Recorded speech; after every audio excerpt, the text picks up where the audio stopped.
मीराबाई का नाम तो हम सबने सुना है ना? एक ऐसी भक्त जिनकी मिसालें दी जाती हैं। तो आज हम क्या करने वाले हैं? हम कक्षा 10 के पाठ्यक्रम में शामिल उनके पदों को लेंगे और उनके भाव और सारांश को एकदम सरल भाषा में समझने की कोशिश करेंगे। चलिए शुरुआत करते हैं मीरा की शायद सबसे मशहूर पंक्ति से। सोचिए, मेरे तो गिरधर गोपाल दूसरों ना कोई। बस इस एक लाइन में उनकी पूरी भक्ति, उनका पूरा दर्शन समाया हुआ है। इसका सीधा सा मतलब है कि उनके लिए कृष्ण ही सब कुछ थे, उनके सिवाय इस दुनिया में और कोई था ही नहीं। अब देखिए, मीरा के पदों की गहराई तक पहुंचना है ना, तो पहले खुद मीराबाई को जानना बहुत जरूरी है। कौन थी वो? वो एक राजकुमारी थी, लेकिन उन्होंने अपनी भक्ति, अपनी आस्था के लिए समाज के हर नियम, हर बंधन को तोड़ दिया। तो देखिए, उनका जन्म एक राजघराने में हुआ, शादी भी मेवाड़ के राज परिवार में हुई, सब कुछ था। लेकिन किस्मत देखिए, बहुत ही कम उम्र में वो विधवा हो गईं। और शायद जीवन के इन्हीं उतार चढ़ावों ने, इन्हीं सुख दुख के अनुभवों ने उनकी भक्ति को वो ताकत दी, वो गहराई दी, जो हमें उनके हर पद में साफ साफ महसूस होती है। तो चलिए अब सीधा उनके पहले पद पर आते हैं। ये पद पता है, एक तरह की बहुत ही शक्तिशाली प्रार्थना है, एक अर्जी है।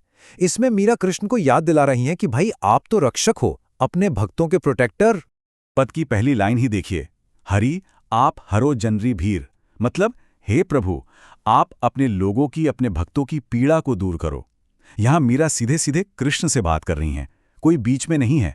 ये एक भक्त की अपने भगवान से एक सीधी पुकार है कि जैसे आपने दूसरों के दुख दूर किए हैं, वैसे ही मेरे भी दुख हर लो। और अपनी बात में वजन डालने के लिए वो कृष्ण को ही उनके पुराने काम याद दिलाती हैं। वो 3 बहुत ही पावरफुल पौराणिक उदाहरण देती हैं। पहला, कि कैसे आपने भरी सभा में द्रौपदी का चीर बढ़ाकर उनकी लाज बचाई। दूसरा, अपने भक्त प्रहलाद के लिए आपने कैसा रूप धर लिया था। और तीसरा, जब गजराज डूब रहा था तो उसे भी तो आपने ही बचाया था। हाँ, तो ये जो दूसरा उदाहरण है ना, नरहरि अवतार का, नरहरि यानी नर और हरि, मतलब आधा इंसान और आधा शेर। ये भगवान विष्णु का नरसिंह अवतार था। कितना भयंकर रूप था, और ये रूप उन्होंने क्यों लिया था? सिर्फ अपने नन्हे से भक्त प्रहलाद को उसके जालिम पिता से बचाने के लिए। अब चलते हैं दूसरे पद की ओर, और यहां ना माहौल एकदम बदल जाता है। पहले पद में मदद की गुहार थी, लेकिन यहां एक गहरी, एक बहुत ही व्यक्तिगत इच्छा है कृष्ण के पास रहने की, उनकी दासी बनकर उनकी सेवा करने की। अब ये बात थोड़ी हैरान तो करती है ना? एक रानी महलों में पली बड़ी, वो भला दासी क्यों बनना चाहेंगी? खुद किसी की चाकरी क्यों करना चाहती है? इस इच्छा के पीछे आखिर क्या राज है? तो देखिए, मीरा के लिए ये चाकरी या सेवा कोई घाटे का सौदा नहीं है। उन्होंने तो पूरा हिसाब लगा रखा है। इसके 3 जबरदस्त फायदे हैं। पहला, उन्हें हर रोज नित्य अपने प्रभु के दर्शन मिलेंगे। दूसरा, उनकी याद में जो तड़पना पड़ता है वो खत्म हो जाएगा।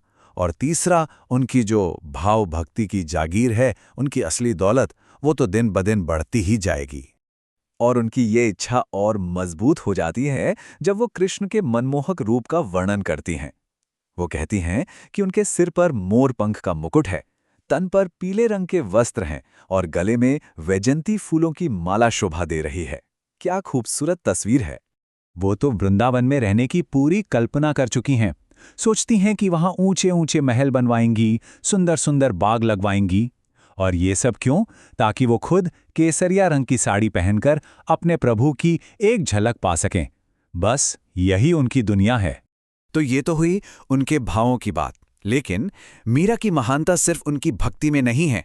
उनकी भाषा, उनके लिखने का जो अंदाज है, वो भी अपने आप में कमाल का है। चलिए जरा उसे भी समझते हैं। देखिए, उनके पदों के 2 खास पहलू हैं।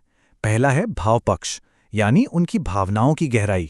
इसमें दीनता और मिठास से भरी भक्ति है, कृष्ण के लिए ऐसा प्यार जिसमें कोई शर्त नहीं। और दूसरा है कला पक्ष, यानी उनकी भाषा शैली। उनकी भाषा में राजस्थानी, ब्रज और गुजराती का एक सुंदर मिश्रण मिलता है। और सबसे बड़ी बात, उनके पद गाए जा सकते हैं, वो लिरिकल हैं। पर अब एक बहुत बड़ा सवाल उठता है। आज लगभग 500 साल बाद भी मीरा के पद हमें इतने अपने क्यों लगते हैं, इतने रेलेवेंट क्यों हैं? इसका जवाब है उनका पूरा आत्मसमर्पण। देखिए, हर इंसान अपने जीवन में इन सांसारिक बंधनों से आज़ादी और एक गहरे आध्यात्मिक जुड़ाव की तलाश करता है। है ना? मीरा की भक्ति उसी टाइमलेस खोज का प्रतीक है, और यही वजह है कि आज भी वो लाखों करोड़ों लोगों के लिए एक प्रेरणा है। तो जाते जाते बस एक विचार, आज की इस भागदौड़ भरी दुनिया में जहां हर तरफ इतनी डिस्ट्रैक्शंस हैं, वहां मीरा की इस तरह की एक निष्ठ, फोकस्ड और सब कुछ समर्पित कर देने वाली भक्ति से क्या सीखा जा सकता है? इस पर सोचिएगा जरूर।